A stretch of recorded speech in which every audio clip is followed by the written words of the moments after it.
Hi again, Scott here from the Jostens Service Station. Welcome to 2019, and it's time for our January fill-up. Coming up in a moment, an interview with one of the top yearbook advisors around about the issue of yearbook promotion.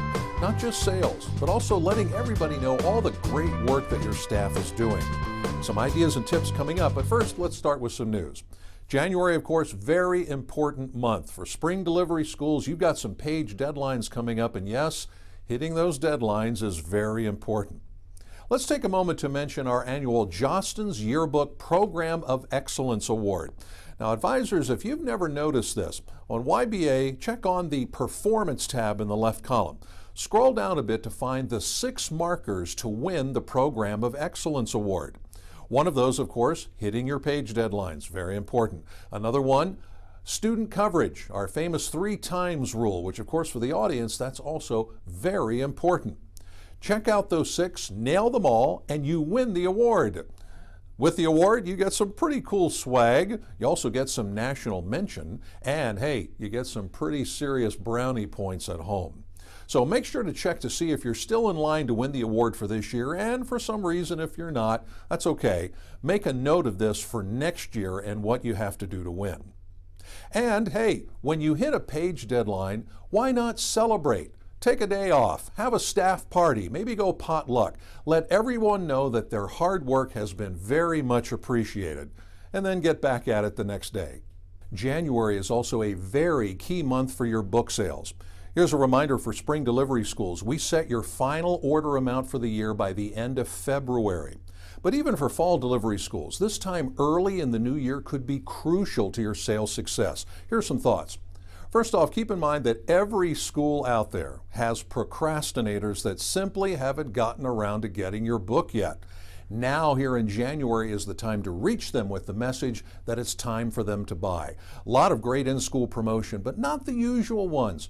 Instead, try very creative announcements.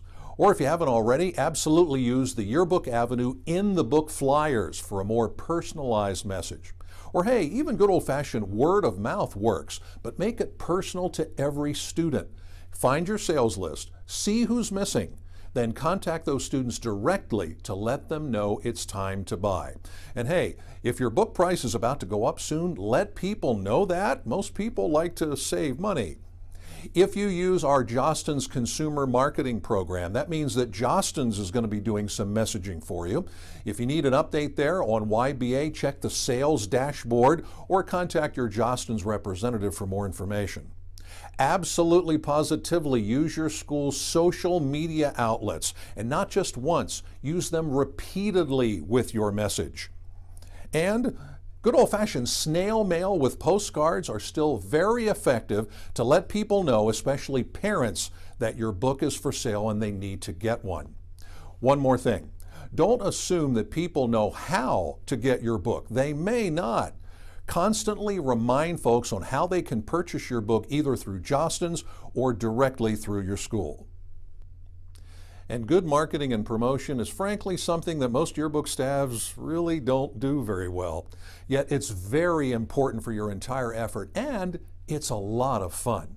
Recently, we caught up with one of the top yearbook advisors around who shared some great ideas and tips on how you can up your promotion game.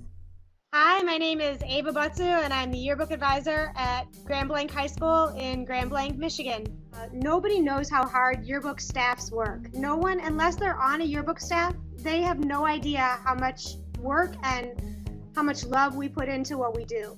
So we look at promotion at my school as a way of sharing what we're doing every day, and sharing our photos and sharing our stories. And so for us, it's less about like what we would call marketing and more about sharing our work and letting the school be part of the community and sort of like building our own credibility within the community. We have a yearbook week, which is the week before our yearbook prices go up in January. We will take an entire week off of yearbook production, and we push pause, and everybody on the yearbook staff takes part in an entire week of all kinds of marketing. So we might, everybody might print off 10 of their favorite photos, and we put them on a hallway, and they stay up on a hallway. So you have 600 photos on a hallway. And we thank the entire school for letting us photograph them and tell their stories. And at the end of the week, they can take the photos down. There's a philosophy that when you put a poster on a wall, it becomes part of the sort of the background noise, and nobody pays attention to background noise. There's kind of a theory that we have here, which is if you're going to do any kind of physical posting in the school, it should stay up for no more than 2 weeks. And so I actually have 2 marketing editors on my staff whose full-time job it is to come up with different marketing campaigns. So they might do something like they might put flyers up around the school, interesting flyers, to remind people of deadlines, but then those flyers come down. Or they might do like a really big handmade, like a kind of a really beautiful poster, and they might put it up.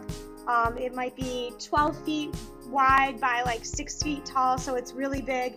They might hang it in a place where everybody can see it, and then it comes down. Or they might do like lockers. On everybody's lockers, they might put up a small flyer over and over again, repetition, so that when kids come into school in the morning, they might see, you know, all the lockers are covered, and they might remember a deadline that way. So I do think that there's a value in posting, but not keeping it up for too long.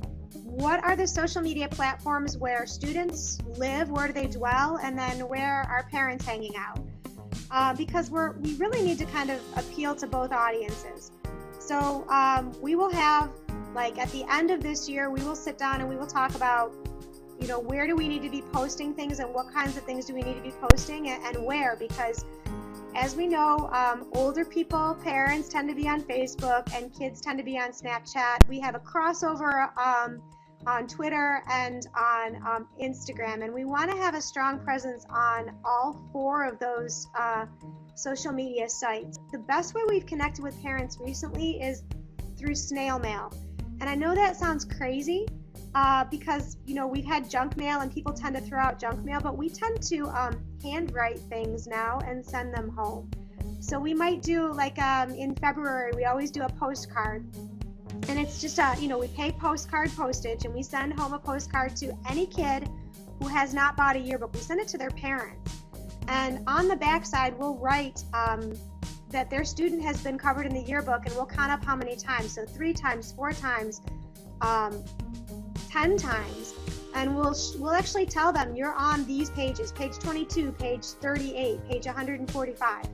And then we'll give them the information for how to order a yearbook. So we actually have found that mailing things home and handwriting them will spike our sales also. It's just fun. Like marketing and promoting is just fun. A huge thank you to Ava for sharing some great ideas and inspiration. But that was just a small portion. To hear the entire 35-minute interview filled with more ideas and inspiration and how your yearbook could positively affect the climate and culture of your entire school, something your administrators would really like, check out our podcast at the address shown on the screen. When you're there, don't forget to mark to follow our Yearbooking Report podcast so you never miss an episode. Finally, another reminder, don't forget to enter the annual Jostens Photo Contest if you haven't done so yet. All the details are at jostensphotocontest.com or jostens.com/photocontest. Either one works. March 1 is the deadline, but don't wait. Get your great pictures in right now. And get ready. Coming soon, we'll be opening up the entries for this year's annual page design contests. That's either for YBA users or for InDesign or Monarch users. And if you happen to be a non-Jostens school watching here and you use InDesign, you can enter this contest as well. It is open to all comers. The top placers once again will make next year's annual Jostens Lookbook the top compilation of yearbook work in the business.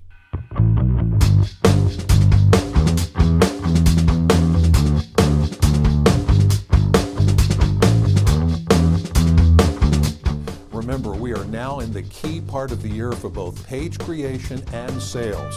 Let's hit those deadlines, go out, work hard, make a book that everybody's going to enjoy this year, and of course, always have fun doing it. Thanks for watching.